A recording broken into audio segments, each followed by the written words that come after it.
welcome to vlog 15. My children have been a brilliant help this week on the allotment. This year, for some reason, there have been 10 gazillion little sycamore seedlings have popped up everywhere.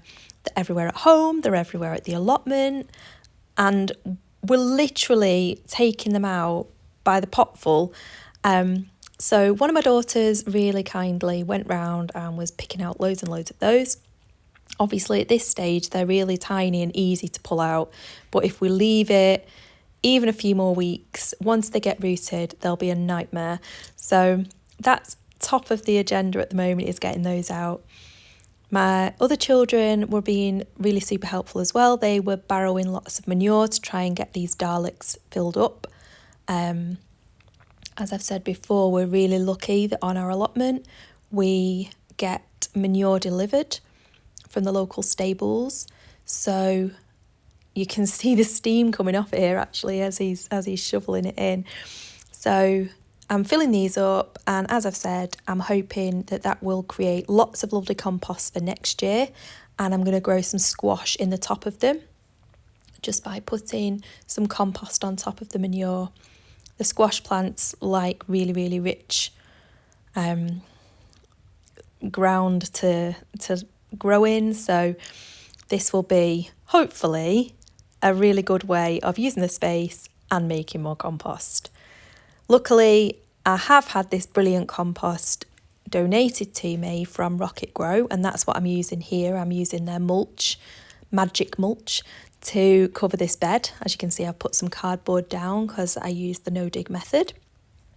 And it looks really good. It looks very fertile, as my allotment neighbour said. I've had some compliments, and it just tidies the bed up so much. It is surprising how much you need though. This is 3 bags on here. So yeah, get more than you think.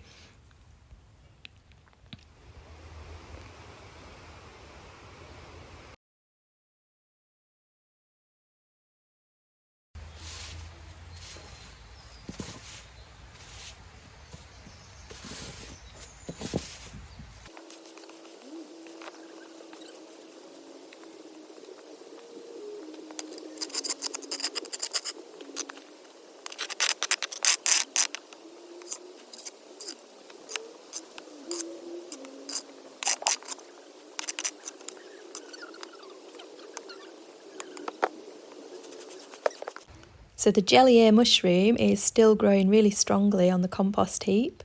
It's growing both sides now, and there's some really good sized specimens. So I'm harvesting the bigger ones and taking them home to dehydrate. So here's a warning, if you are using compost that you are buying in, be really careful, and my advice would be read what's on the back of the compost and what you're meant to use it for, because I didn't do that, and I used some of the fruit and veg compost for some of my very new seedlings, and they have just died because it was far too strong for them. It does say on the back of the pack to not use it for seedlings, and it's meant to be more for established plants and preparing beds. So that's what I'm going to be using it for from now on. My seedlings in the seed and cutting compost, which you are meant to use for these things, are doing really, really well. So yes, my advice is don't do what I do, read the back of the packet and make sure you're using the right compost for the job.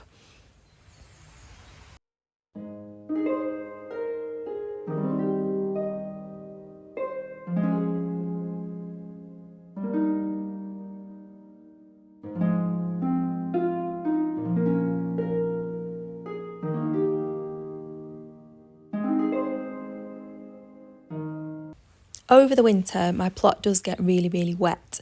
We live in a really soggy part of the UK anyway. We have really high rainfall right through the year, particularly in the winter and in late summer usually. So I try to keep the paths as dry as possible. This isn't always easy, and at the moment they are super muddy. So I've cleared the paths that are flagged, but most of my paths are wood chip. So I'm putting down cardboard first and then wood chip on top. We're very lucky again that we have deliveries of wood chip to the allotment site quite frequently. As you'll see, the delivery that's here at the moment is quite green. It's more green than I'd like, but I'm putting it down for now. It will be okay for the time being. And then if we get a better delivery, I might scoop this up and pop it on the compost and put down something a bit more durable. Sometimes the green composts down a lot quicker, and also it can get a little bit slimy if we do get a lot of wet. So it would be better if it was more wood in there than leaf.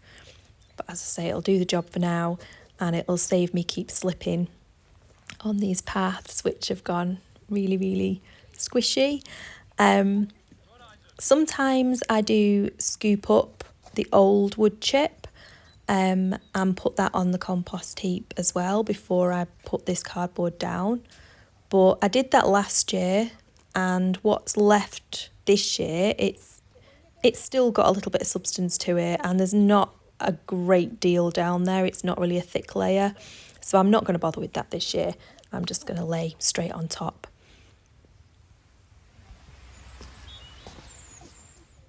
Happily, the big compost delivery I got from Rocket Grow came in packaging that was completely compostable.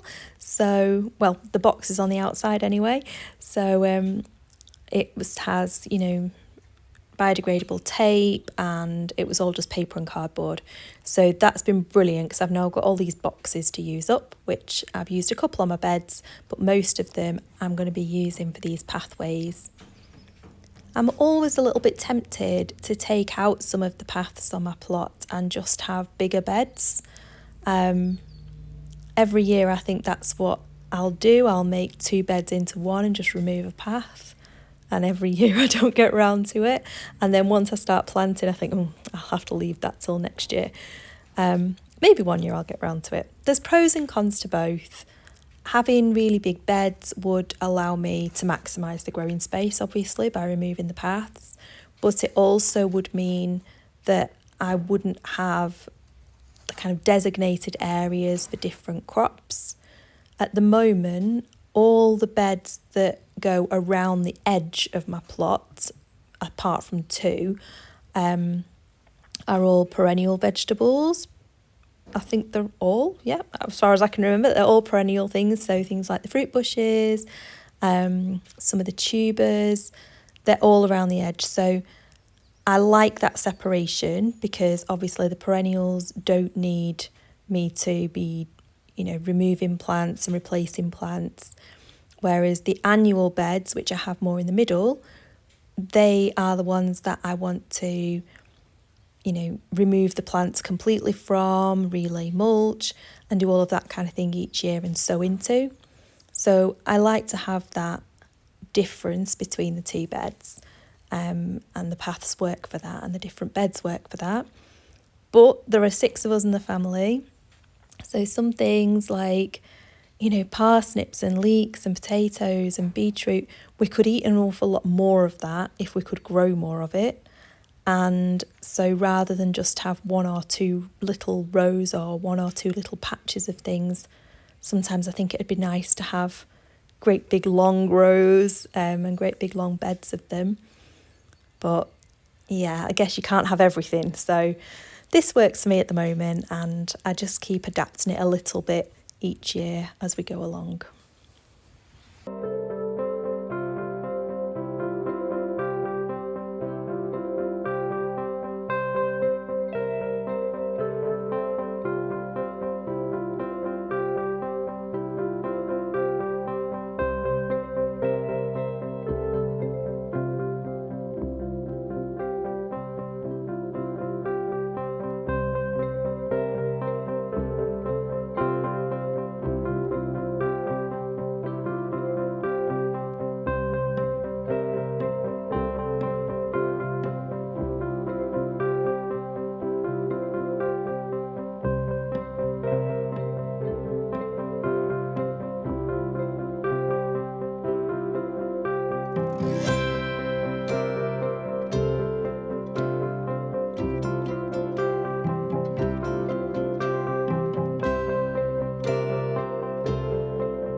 So I'm pretty pleased. We did a pretty good job today. I'm saying the children have filled up these compost bins really well.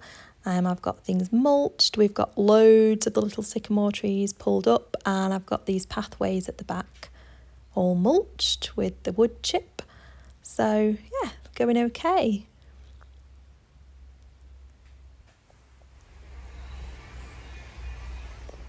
I've had this rhubarb covered with this chimney pot for a few weeks now, so I think it might be time to have a look what's under there. Oh, and look at that. Right to the top. Amazing. And look at the colour. It's like neon. So beautiful. So vibrant at this time of year. It really stands out against everything else. So here's the big reveal. I love little jobs like this on the plot. Really satisfying. So I'm pulling it up and look at those. Just gorgeous. Now, sadly, we're still in Lent at the moment, and so I don't really want to harvest this yet because we've given up all our sweet treats, and I always make a rhubarb and ginger cake. So we're going to wait. Here it is. I'm just showing it twice. It's just so fabulous.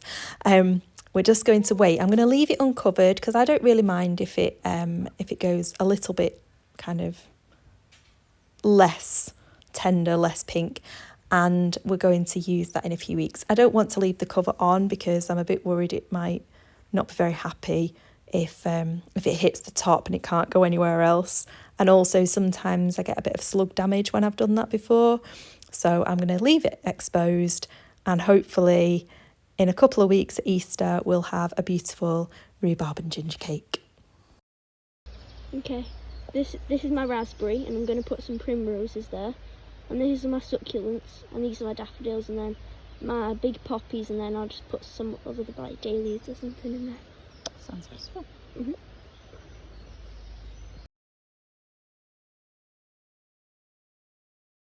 Now that the worst of the frosts are over, hopefully, I've been doing a bit of pruning in the garden at home. I pruned our bay tree, like a large bush. It did get quite a lot of frost damage this year, but I've still managed to get loads of leaves off the prunings. And I also pruned our dogwood, and that's going to make really lovely pea supports. I'm just going to let those dry out a bit first because I don't really want them to root, and they do root really easily. In other exciting news, this week we had 2 new additions to our little backyard flock. This is Tilly at the front here and Florence at the back. Tilly is a light Sussex and Florence is a white star. So we're very excited. The other girls are not that thrilled to have new friends, but I'm sure they'll get used to it soon. I've been doing quite a bit of work in the workshop this week, and to my surprise, this beautiful peacock butterfly emerged. I assume it had been in there all winter and just decided to come out. Hopefully it'll be okay. It's a little bit early for butterflies, I think, but fingers crossed. I know a lot of you have been really interested in the wild garlic and the little forest group that I do. We had a lovely time out there this week and we made some ferments and saw our first bee of the year, which was lovely. Back on the plot, my crazy children have just popped down to help me with a few jobs. Not a great deal happening, we're just having a look round and picking up some plants to bring home. So these beautiful daffodils have come out, and here is the sea of sycamore saplings that are still everywhere, despite us picking out loads and loads and loads of them. But the plot is starting to look lovely, especially in the sunshine. And just look at that rhubarb, you can just see it around that corner, looking amazing. So yeah, really pleased with how it's all going now. We found another bee which had got trapped in our brassica cage. So if you can see, it's just under there. So yeah, we were trying to rescue it.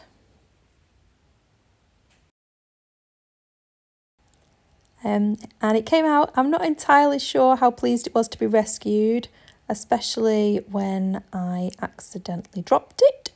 But it seems fine. It was just a bit angry. I think it looked like it wanted to tell me off. But yes, you were rescued, baby. Happy. Anyway, that's it for this video. Really appreciate you watching and hopefully see you again next time. Bye.